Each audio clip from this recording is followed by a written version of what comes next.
for this fight and to make a statement, and from the long layoff that I had. So, I'm really happy and really thankful that I'm here. You talk about that layoff, but you look very in shape. You look very good. What's this new mentality? I know you mentioned that you have a chef. You have your coach. You're mentally focused to bring out the best in you, right? Yeah, I'm really focused. I'm hungry. Ever since what happened to me over there at the Parker fight, and the stuff been going on with Top Rank, and I'm really happy how I am, how I look. But I'm not satisfied how I look right now. This is just the beginning. Talk to me about this goal you have of becoming the first Mexican heavyweight champion of the world.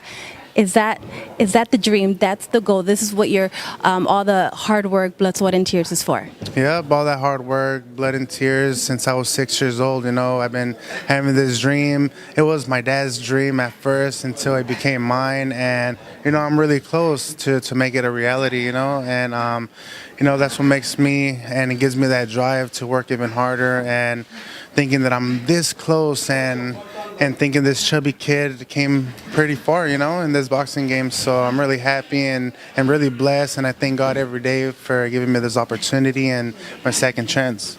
Your second chance that you mentioned, you had a chance against Parker.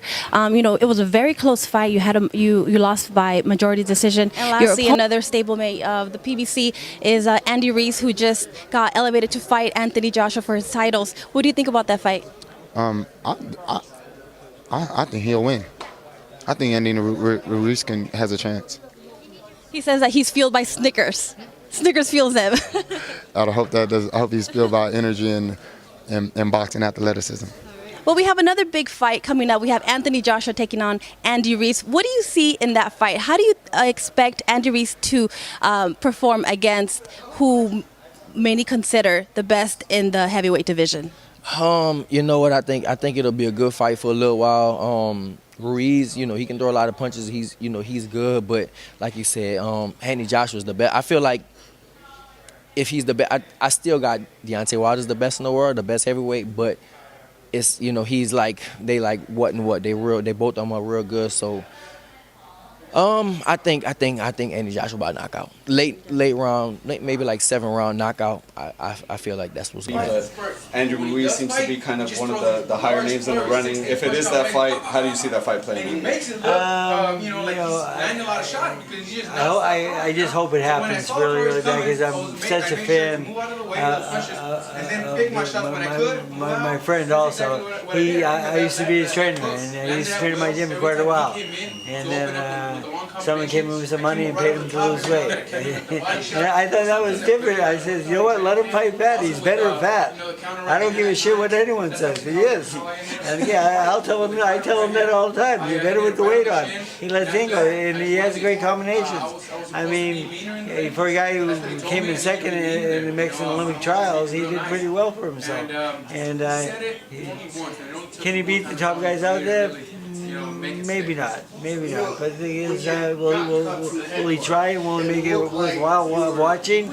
Yes. Is it still, I guess, have that like kind of high excitement being that he just fought? I mean, but he's got a knockout win, so he went through the camp, he's still in shape. And he's coming off a knockout win, and that helps quite a bit. And and my other friend Tyson Fury, I'm not sure what he's going to do next, but I know he has an opponent coming up with who's undefeated, and maybe not the greatest fighter in the world though, because you look at, I can't find any of the names that I recognize that much, but we'll see.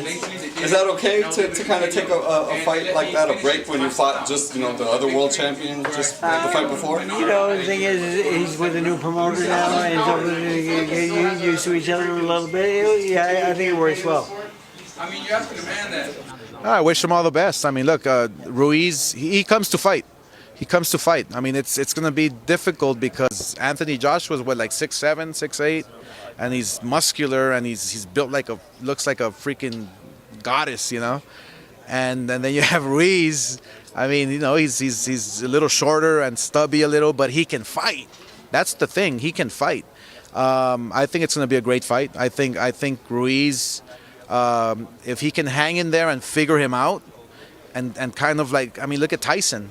So size doesn't really matter. If you take a look at Tyson, the guys he faced, Ruiz just has to have a huge heart to, when he takes that right hand from Joshua, he has to take it. He has to really tie his pants and want to fight, because it's not going to be easy. ¿Puedes compartir esos comentarios de Anthony Joshua contra Andy Ruiz en español? Sí, no, obviamente va a ser una pelea difícil para Andy Ruiz, pero una cualidad que tiene Andy Ruiz, sabe pelear, sí, la diferencia de... Al will go and speak to Fox, who just aired him last Saturday with probably 1 million audience, and say, just to let you know, this kid's had an opportunity to fight for the world heavyweight title. We shouldn't stand in his case. In that situation, as DAZN would do, where actually Tevin's a good example of that as well. I would have to go to DAZN and say, look, Tank Davis will only fight Tevin if it's on Showtime.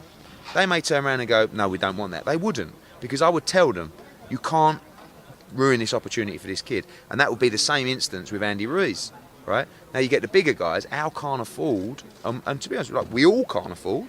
Like, I can't, if Anthony Joshua signs a long-term deal with DAZN, it's very difficult for me to take a fight on another platform. That's just business. So when you say, oh, it's great that Al let him take his fight, yeah, he did let him take his fight, so he should do as well. But it's a different scenario when you're talking about Errol Spence, or you're talking about those kind of guys, because, and I don't blame Al in that sense, you've got to do the right job for the fighter, but he also has to say, well, you've signed with my network, so that's where you should be boxing.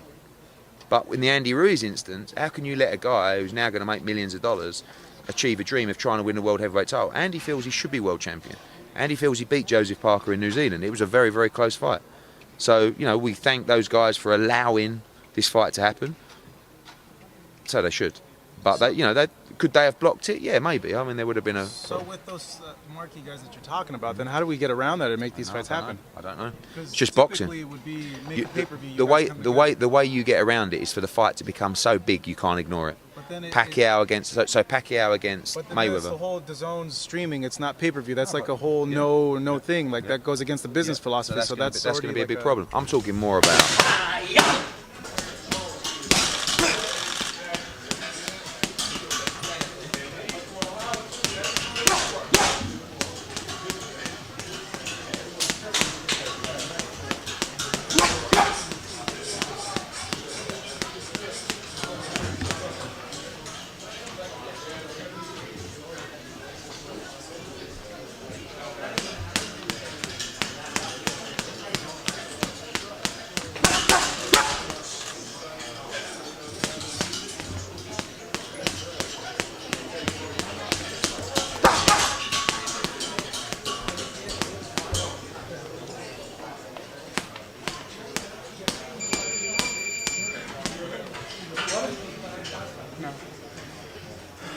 How were you? 6 years old. 6 years old? 6 years old, and my first amateur I was 7. When did you know you had the hand speed? Ever since my dad, he started doing this with me, and I was faster than the other little kids. So that's why. Your hand speed is like middleweight, welterweight. Like I said, it's a God-given gift. You just gotta stay motivated, stay prepared. Good thing I had Manny Robles and Estrellita helping me these kids.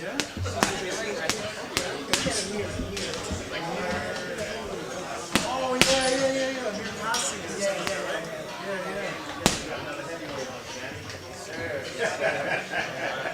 My arms are hurting, my shoulders are hurting.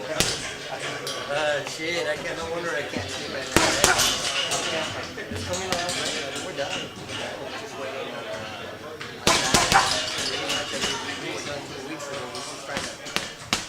Stay right where we're at right now. Just keep her down and the recovery. Letting the body feel like be ready for Saturday. As you can see, he's ready to go. What's more important? We used to a few guys. We used to do sparring partners for this family. All guys. Yeah, some up and coming talent. We have names right now. We